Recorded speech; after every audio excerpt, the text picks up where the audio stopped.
እሺ ተመልካቾች እንዴት ናችሁ? ዛሬ ዋጋን የኢንቨስትመንት ባህሪንና ዋጋ ንረትን ስለሚወስን አንድ ሀሳብ እናወራለን።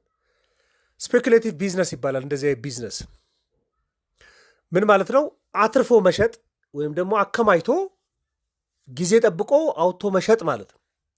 ስፔኩሌቲቭ የሚባለው አንድን ንብረት ለመጠቀም ታስቦ ሳይሆን በቀጣይ ዋጋው ከፍ ሊል ይችላል ብሎ አስቦ ዋጋው ከፍ ሲል አውጥቶ መሸጥ ስፔኩሌቲቭ ቢዝነስ ነው ይባሉ። ስለዚህ ትርፉ ከማምረት ሳይሆን ከዋጋ ለውጥ ጋር የሚፈጠር ነው እና እንደዚህ አይነት የቢዝነስ ልምምዶች ኢትዮጵያ ውስጥ አሉ። የመንግስትም አንድ ስጋት ነው።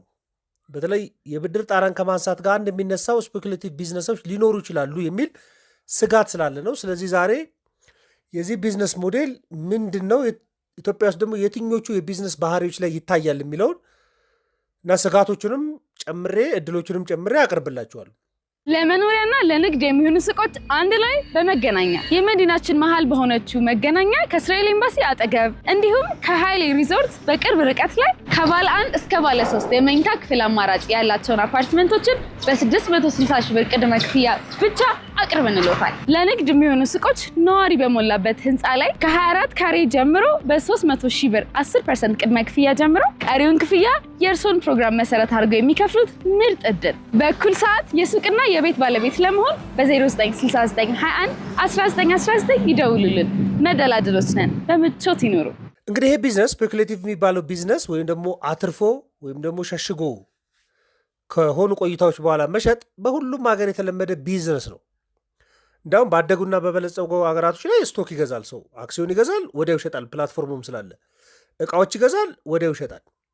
ምንዛሬ ገዝቶ ምንዛሬ መሸጥ የተለመዱ ቢዝነሶች ናቸው። እንደ ኢትዮጵያ ባለ ደሃ ሀገር ግን ስትመጡ ትንሽ ባህሪው ይለያል።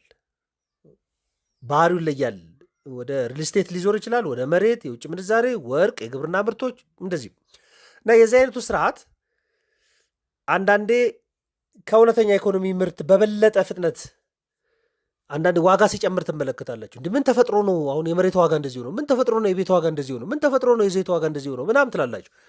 እዚህ ውስጥ ስፔኩሌቲቭ የሚባለው የቢዝነስ ሞዴል ውስጡ ስለሚከተትበት ነው እና አትርፎ መሸጥ ነው እና ባለሀብቶች ወይ ገንዘብ ያላቸው ሰዎች የሚጠቀሙበት የኢንቨስትመንት ስትራቴጂ ነው እና ምርትና አገልግሎት አምርቶ ማቅረብ ገበያ ላይ ከማውጣት ይልቅ የገበያ ወቅትን ይጠብቃሉ።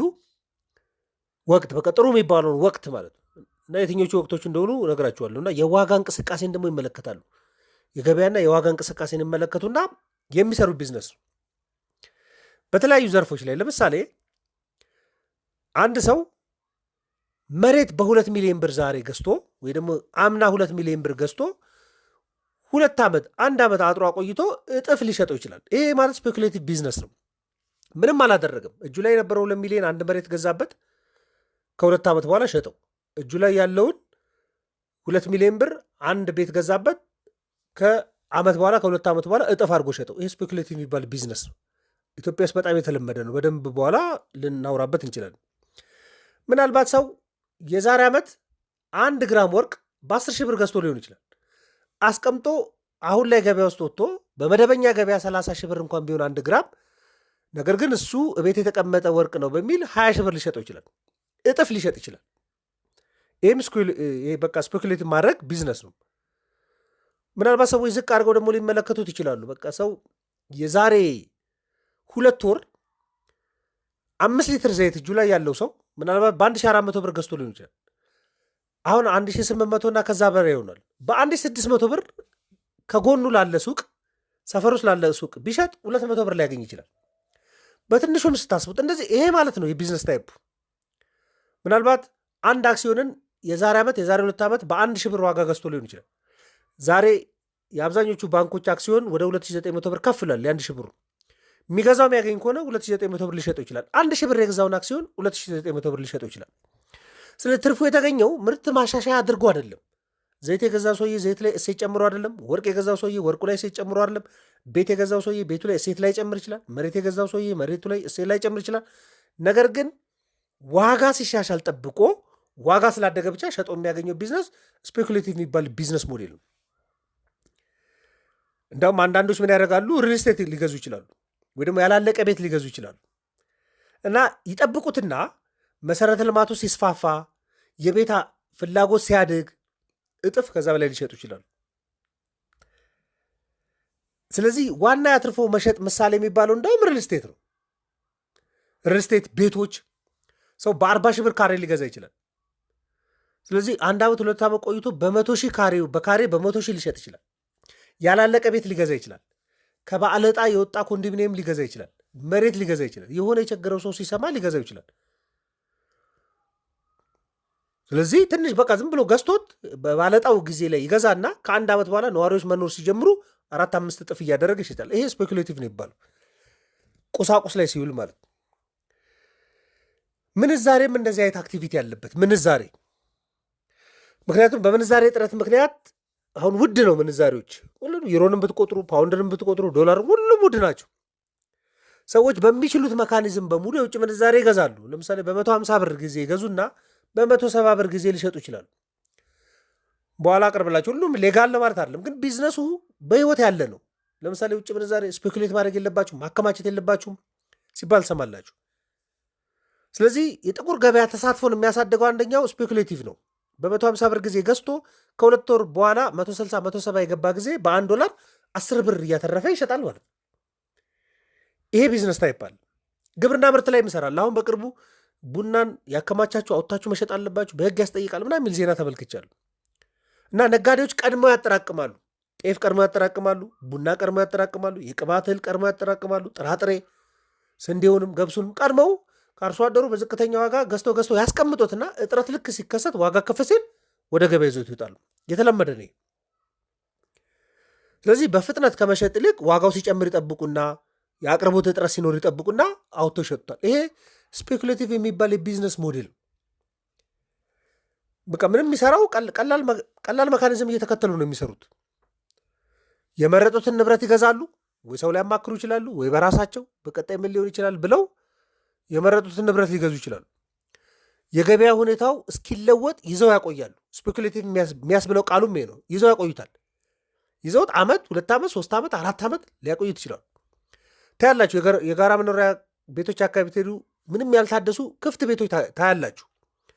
ስለዚህ ሰው ለ4 ዓመት ለ5 ዓመት ለ6 ዓመት ቁጭ አድርጎት በ100 ሺህ ብርና በ200 ሺህ ብር ገዝቶት ሊሆን ይችላል። ከባለጣ ላይ 500 ሺህ ብርም ገዝቶት ሊሆን ይችላል። ከዛ በላይ ሊሆን ይችላል። 4-5 ሚሊዮን በሚገባበት ጊዜ ሊሸጥ ይችላል። ስለዚህ ዋጋ ሲጨምር ፍላጎት ሲያድግ ሊሆን ይችላል። አቅርቦት ሲያድግ ሊሆን ይችላል። መሰረተ ልማት ሲለወጥ ሊሆን ይችላል። ደንብ ሲለወጥ፣ አዋጅ ሲለወጥ ሊሆን ይችላል። ስለዚህ ትርፉ ጥሩ ነው ብሎ ሲያምን ይሸጠዋል። ከምን እያሰበው የማርኬት ኤክስፔክቴሽኑ ገበያው እንዴት ሊሆን ይችላል። ጊዜ ታይም የሚባል ጉዳይ አለ። ለምሳሌ ደላላ የአርሶ አደር እጅ እህል ሲጠፋ ወደ ገበያ ይዞት ሊመጣ ይችላል። ያከማቸውን እህል ማለት ነው። እንደዚያ ቢዝነሶች ለጠቅላላ ኢኮኖሚ እድል አላቸው። ዜሮ የሚባሉ አይደሉም። አንዳንዱ ህጋዊ ባይሆንም የሚከለከል በሆኑ ቢታወቅም ግን የሚከናወን ነው እና ይሄ አትርፎ መሸጥ ኢኮኖሚው ትርፍ አለው ብሎ ሰዎች የሚሰሩት ቢዝነስ ነው። ሁሉም ህጋዊ ነው ማለት አይደለም። ህጋዊ ሆኑም አሉ፣ ህጋዊ ያልሆኑም። ህጋዊ እንዳይሆኑ የሚደረጉበትም ምክንያቶች እናውራበታለን። ግን ገበያ ያሳልጣሉ ተብሎ ነው የሚታስበው። ለምሳሌ ከአርሶ አደሩ ጤፍ ቀድሞ የሰበሰበ አንድ ነጋዴ ቢኖር አቆይቼ እሸጠዋለሁ ዋጋው ከፍ ሲል እሸጠዋለሁ ብሎ ግን አርሶ አደሮች ጤፍ ባለቀ ጊዜ ይሄኛው ሰው ዋጋውን ቢወደድ ይዞት ይመጣሉ ወደ ገበያ።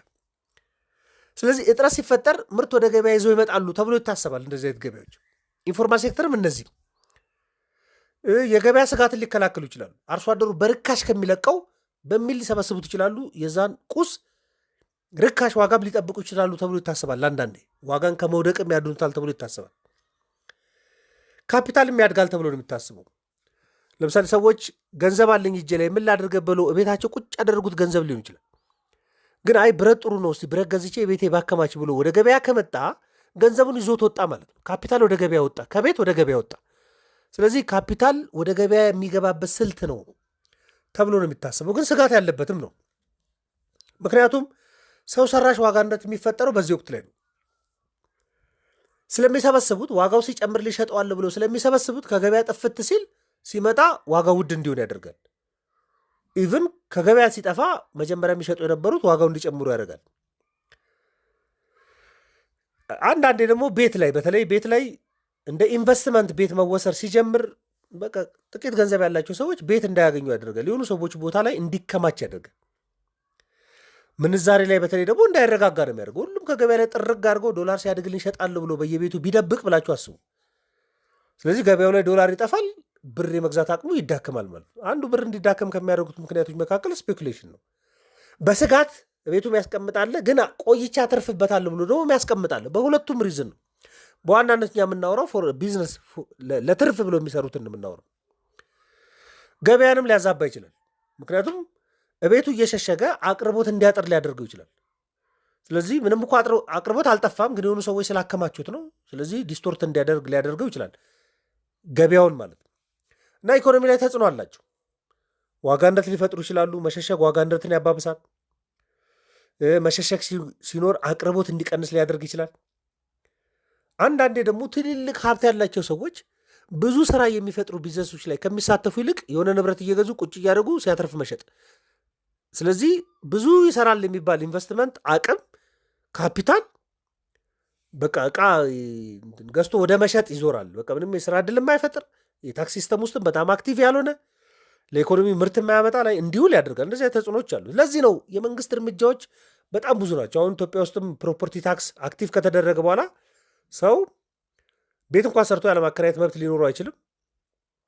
የታጠረ ቦታዎችን ከሆነ ጊዜ በላይ ያለማልማት መብት ሊኖረው አይችልም። እንደዚህ ቁጥጥሮች አሉ። ፕሮፐርቲ ታክስ የሚመጡት ለዚህ ነው። የገበያ ቁጥጥር ያደርጋሉ መንግስታት። አንዳንዴ የሚያከማቹት ላይ ከፍተኛ ግብር የሚጥሉበት አሰራር አለ። የመሬት ባለቤትነት ህጎች ፕሮፐርቲ ታክስን ጨምሮ ሰው ሊኖረው የሚችለውን የሀብት መጠን እስከ መገደብ ድረስ የምንዛሬ ቁጥጥር ስፔኩሌሽን በጣም ቁጥጥር ይደረግበታል ኢትዮጵያ ውስጥ። ለምን ካላችሁ ጠቅላላ ማከማቸትን መከልከል ሳይሆን ግን አደገኛ የገበያ ስርዓት እንዳይኖር ለማድረግ ስራዎቹ ይሰራሉ። ስለዚህ ይሄኛውን የቢዝነስ ሞዴል ልታውቁት ትችላላችሁ። የሚመከረውና ጤነኛው ነው ልሰሩ ትችላላችሁ። የማይመከረውን ማወቅ ጥሩ ነው። ግን ለግንዛቤ እንዲሆናችሁ ስፔኩሌቲቭ የሚባለው ቢዝነስ ኢትዮጵያ ውስጥ አንዳንድ የጥረት እየፈጠረ ችግር የሚፈጥረው በሆኑ ቀናቶች ከፍተኛ ዋጋ ነዳጅም እንደዛ የመሆን ባህሪ ያለው ነዳጅ ለአንድ ቀን ለሁለት ቀን ልክ ተመን ሲወጣ ላይ አውጥቶ ለመሸጥ ማለት ከተመን በፊት ያዝ አድርጎ ከተመን በኋላ ግን በሊትር የሚጨምረውን ዋጋ ጨምሮ ለመሸጥ የሚደረጉ እንቅስቃሴዎች አሉ። ስለዚህ ይሄ መረጃ እንዲኖራችሁ ነው። ማንኛውም ሀሳብ አስተያየት ካላችሁ የኢትዮጵያ ኢኮኖሚስት ቪው ቴሌግራምና ፌስቡክ ላይ ልትልኩልኝ ይችላላችሁ። ለነበረን ቆይታ በሙሉ ከልብ አመሰግናለሁ። መልካም ቀን።